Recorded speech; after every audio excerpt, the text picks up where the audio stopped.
Why not respect freedom of everybody if you say you are a Democrat?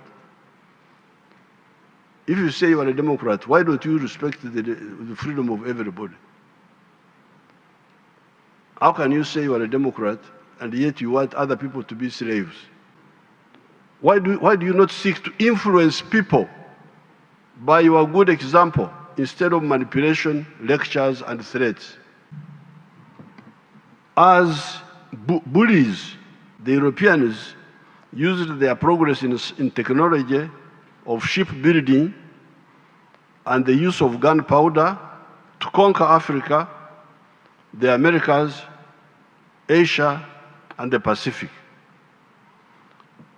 European looting of the rest of humanity through slavery, imperialism, colonialism, semi-colonialism, conquest, and extermination of the indigenous people in some cases went on for 500 years.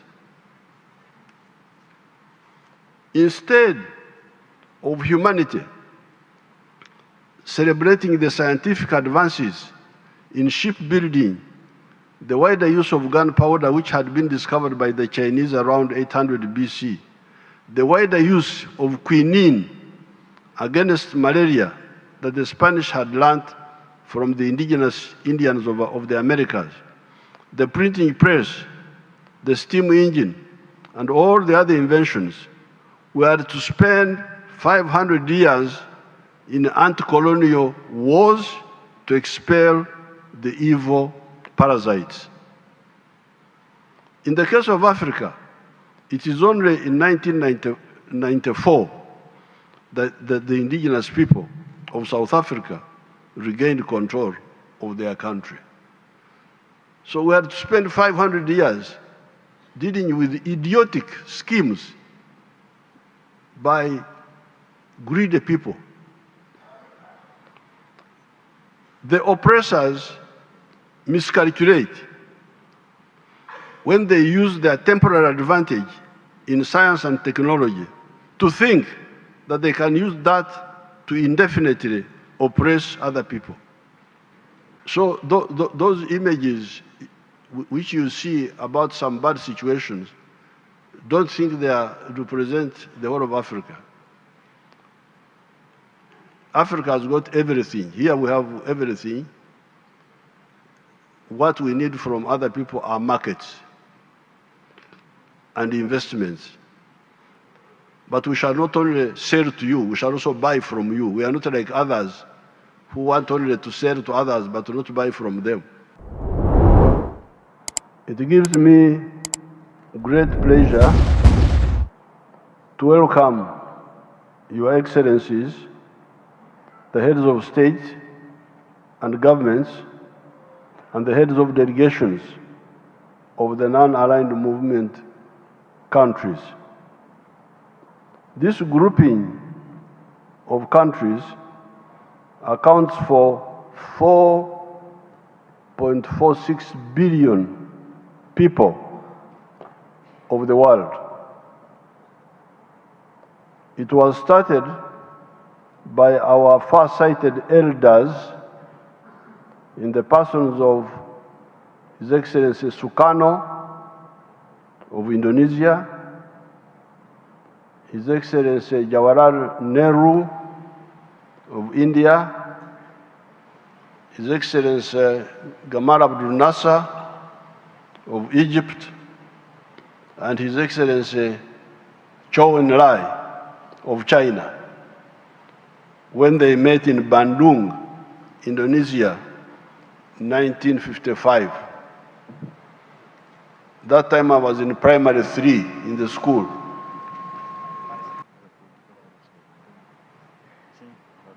The first summit of the non-aligned movement took place in Belgrade, Yugoslavia, in 1961, and was attended by Afghanistan, Algeria, Burma, Cambodia, Ceylon, Congo, Cuba, Cyprus, Ethiopia, Ghana, Guinea Conakry. I think here we're talking of Guinea Conakry.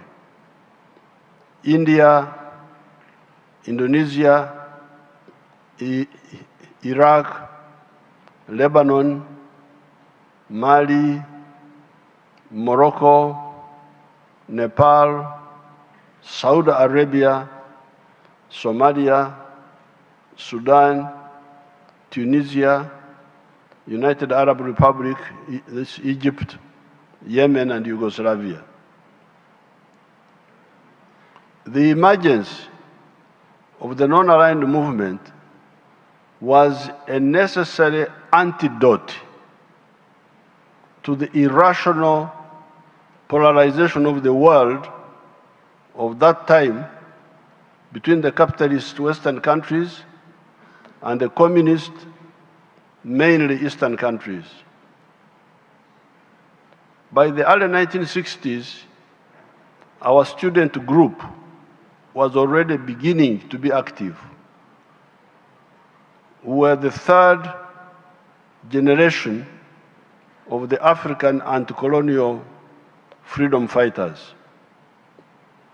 The first generation had been the African-American Pan-Africanists, such as Marcus Garvey, George Padmore, W.B. Du Bois, that had been joined by those who founded the African National Congress of South Africa in 1912. By 1900, the whole of Africa, except for Ethiopia, had been colonized. This direct colonization of the whole of the African continent was the culmination of 400 years of the plunder of Africa by the evil imperialist forces in the form of slave trade and the genocide wars that went with it, the newly discovered Americas, Asia, China, and the Pacific, Australia, New Zealand, and so on,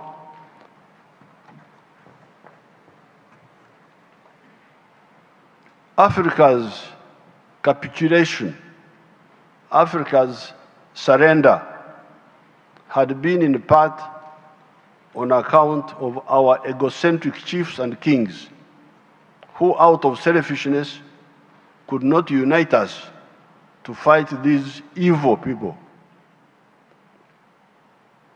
The second generation of the African freedom fighters were people like Mzee Jomo Kenyatta of Kenya, Mwalimu Nyerere of Tanzania, Nelson Mandela of South Africa, etc., who emerged in the 1940s. When we therefore came on the scene in the 1960s, we were generation 3 of the anti-colonial fighters. We seriously studied the interplay of forces that had ultimately led Africa in such a calamity.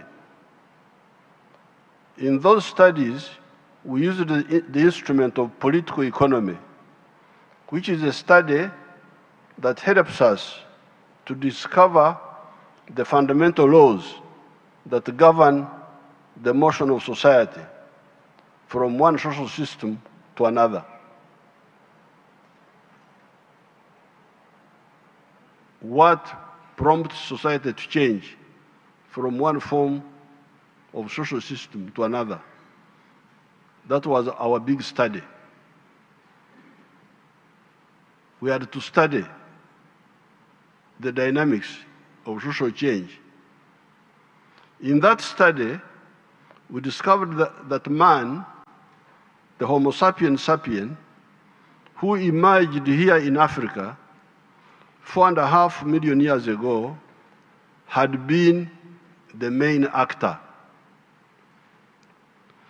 Initially, this wise man, that is what Homo sapiens sapien means, was coping with the oppression of man by nature in the form of the floods, the droughts, the diseases, the wild animals, the earthquakes, etc.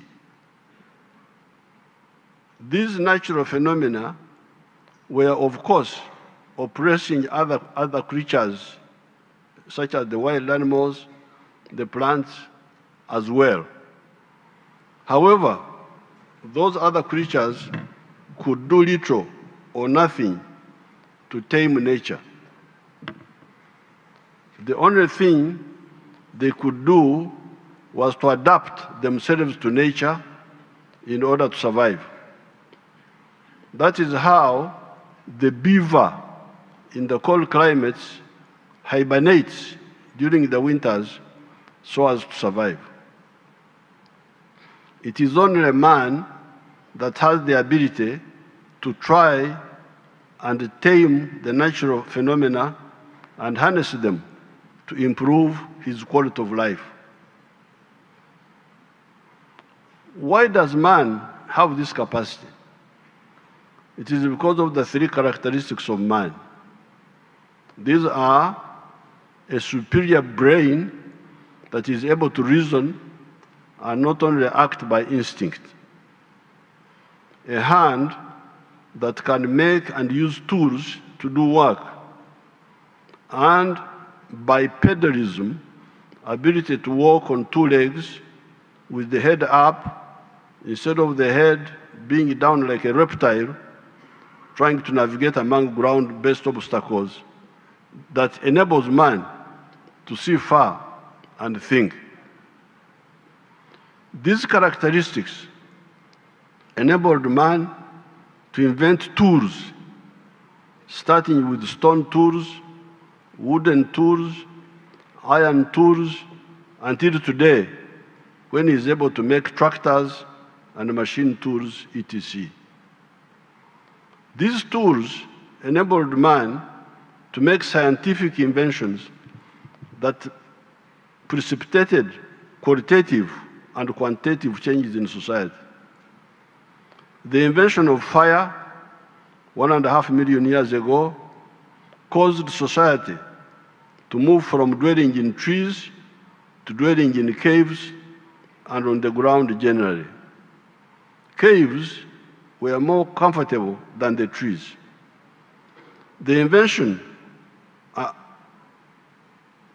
of the domestication of crops around 10,000 years ago, the domestication of the livestock around 12,000 years ago, the invention of the iron around 1,500 BC, the steam engine, the printing press, electricity, the railway, the automobiles, the aircraft, the automation, vaccines, the invention of penicillin, the invention of quinine, etc., enabled man to cope better and enabled him to harness natural phenomena and items for the betterment of his life. Our study of political economy of creation and society, therefore, enabled us to discover that the best primer of changes, primer means initiator of changes in society, is the development of science and technology. Therefore, societies that move forward their levels of science and technology lay a basis for positive social change and should be encouraged by the progressive forces of the world. This encouragement should be irrespective of the social systems of the concerned societies. However, when man's inventiveness was handling the operation of man by nature, another form of operation of man emerged. This was the operation of man by fellow men. So man had two problems now: operation of man by nature operation of man by fellow men. This was the oppression of man by fellow men. Karl Marx is one of the few analysts that seems to have tackled this new problem for man accurately.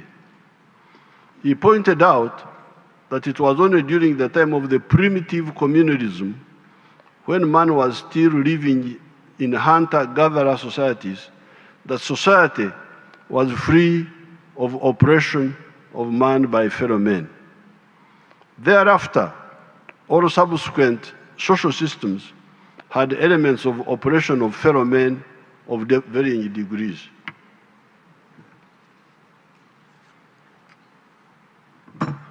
This was in the form of wars of conquest, wars of aggression, slavery, imperialism, neocolonialism, colonialism, feudalism, primitive capitalist accumulation, chauvinism, etc.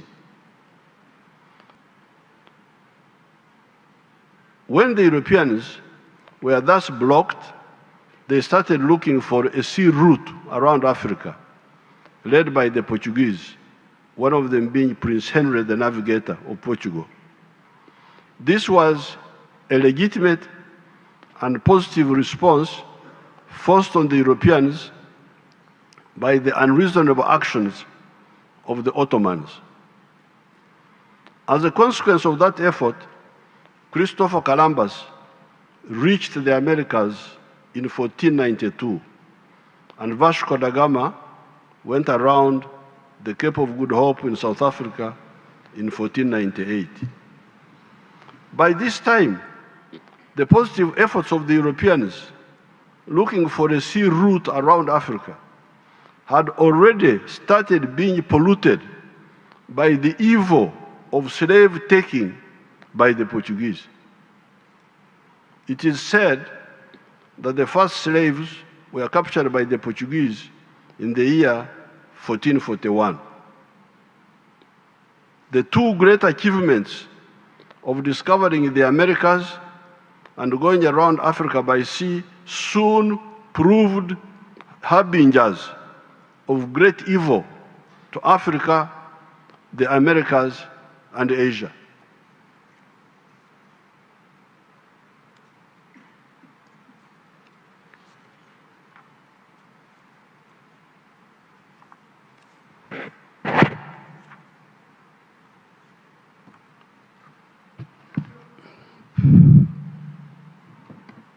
As bullies, the Europeans used their progress in technology of shipbuilding and the use of gunpowder to conquer Africa, the Americas, Asia, and the Pacific.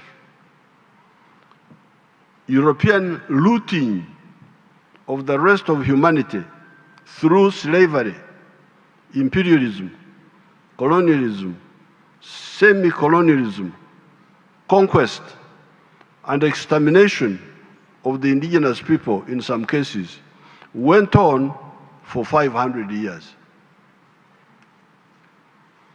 Instead of humanity celebrating the scientific advances in shipbuilding, the wider use of gunpowder, which had been discovered by the Chinese around 800 BC, the wider use of quinine against malaria that the Spanish had learned from the indigenous Indians of the Americas, the printing press, the steam engine, and all the other inventions were to spend 500 years in anti-colonial wars to expel the evil parasites.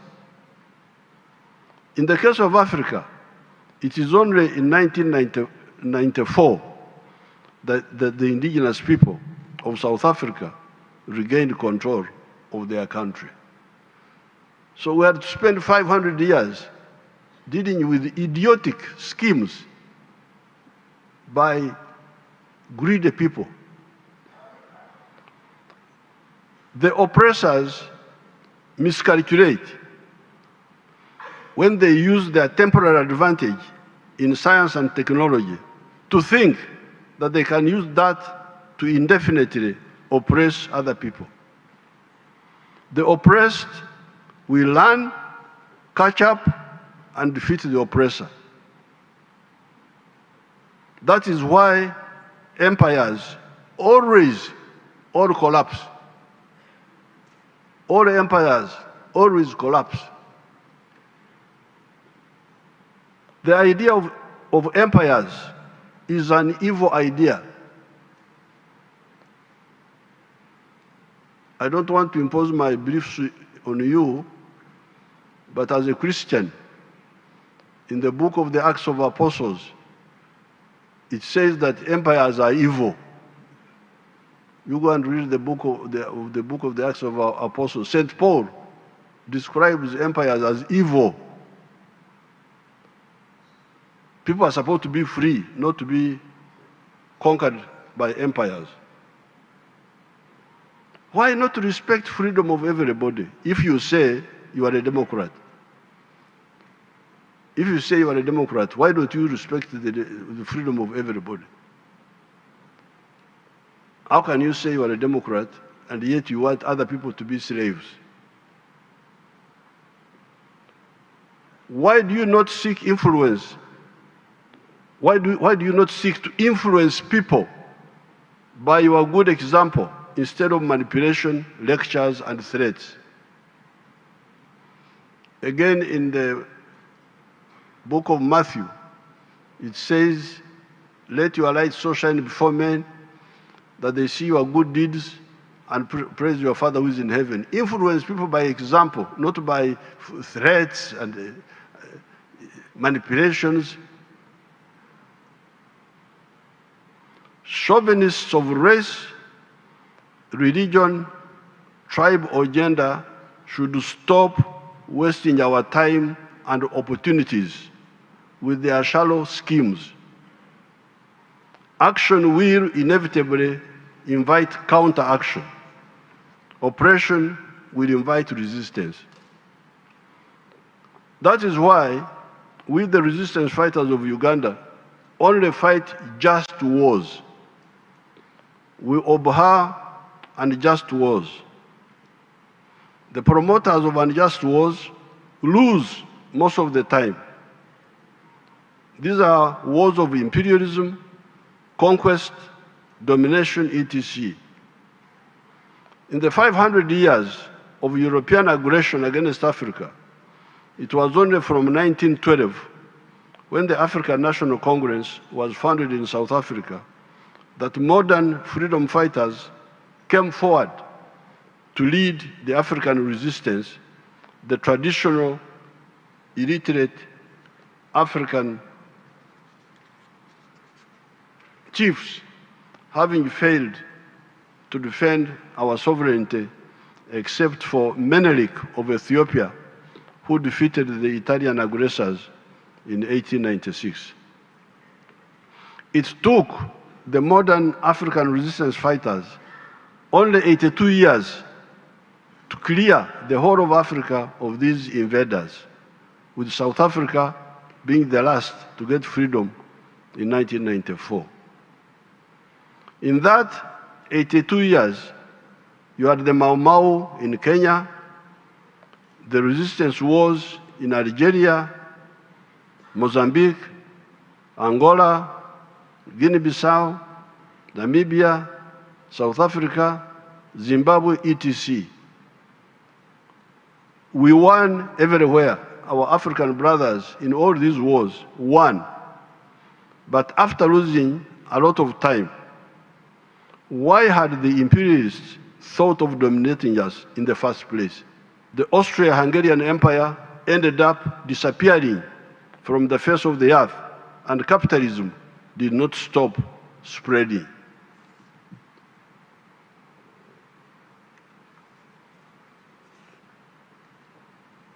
Our stand is that the world should concentrate on the common human problems: prosperity through trade, And that's why I'm very happy to see you here.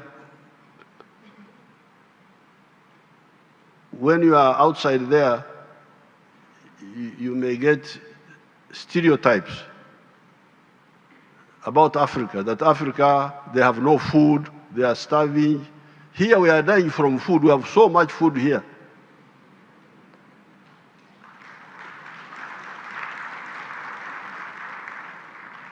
So those images which you see about some bad situations, don't think they represent the whole of Africa. Africa has got everything. Here we have everything. What we need from other people are markets and investments. But we shall not only sell to you, we shall also buy from you. We are not like others who want only to sell to others but not buy from them. So I'm very glad to have this big presence of people from the world so that we can interact with you. Our stand is that the world should concentrate on the common human problems: prosperity through trade, the advance of science and technology to deal with human problems, the environment, crime, and terrorism. The future is bright if we act right. These are indeed the Bandung principles of 1, respect for fundamental human rights and for the purposes of the principles of the Charter of the United Nations, respect for the sovereignty and territorial integrity of all nations, recognition of the equality of all races and of equality of all nations, large and small, abstention from intervention or interference in the internal affairs of another country, respect for the right of each nation to defend itself singly or collectively in conformity with the Charter of the United Nations, abstention from the use of arrangements of collective defense to serve the particular interests of any of the big powers, abstention by any country from exerting pressure on other countries. 7, refraining from acts of threats, of aggression, or use of force against the territorial integrity or political independence of any country. Settlement of all international disputes by peaceful means, such as negotiation, conciliation, arbitration, or judicial settlement, as well as other peaceful means of the parties' own choice in conformity with the Charter of the United Nations.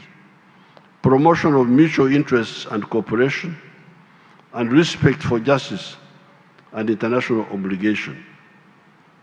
It is on these principles that the NAM was founded.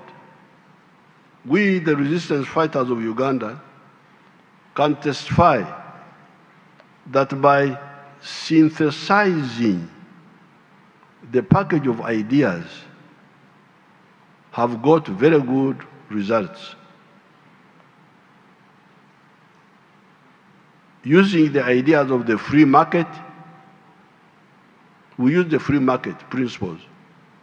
Like this hotel is a joint venture between the government and the private sector. In some cases, the government can have some parastatals, but in most of the cases, we encourage the private sector. So we use the ideas of the free market combined with the ideas of selective state intervention in the economy in some sectors like banking, energy, transport, etc., and also bring back some aspects of the pre-capitalist institutions, such as the reformed cultural institutions of Uganda. Uganda, although starting from a very low base, has had growth rates of 6.2% per annum for the last 37 years. We are therefore not impressed and cannot be part of the morbid, I want the word morbid, sickly, of the morbid bigotry of uni-ideological thinking of this or that type. When somebody says, this is the only correct idea, this is the only correct idea. If you don't believe in this, I will attack you. Really?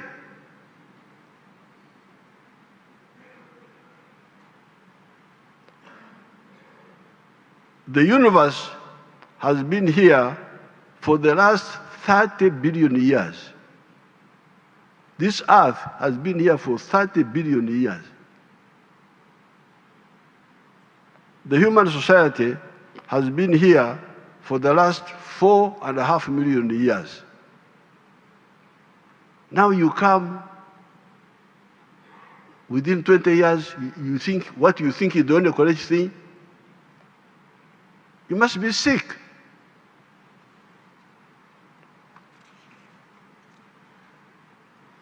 You therefore should not have the audacity to impose on the society you live in, let alone the world, your narrow, uni-ideological orientation. Here in Uganda, we rejected the concept of uni-ideological positions. Our movement started as a multi-ideological political force. We had capitalists, we had socialists, we had Marxists, we had feudalists. They're all. That's why we call our movement, not party. Because a party is uni-ideological. Communist party, capitalist party, those are uni-ideological. Our force is multi-ideological because that's what fits our society. In conclusion, the strength of the non-aligned movement should be used to exercise considerable influence, particularly at the UN, for the effective transformative process for a better common future. In the negotiations for the Pact of the Future, the outcome document of the upcoming United Nations Summit of the Future, to be held in New York in September 2024, we should clearly define priorities that favor developing countries by maintaining unity, solidarity, and collective coordination among our member states in line with the Bandung principles. I assure you all that my team, led by the permanent representative in New York, has my full support to chair the coordinating bureau of the non-aligned movement. I thank you and I welcome you all to Uganda. Thank you very much.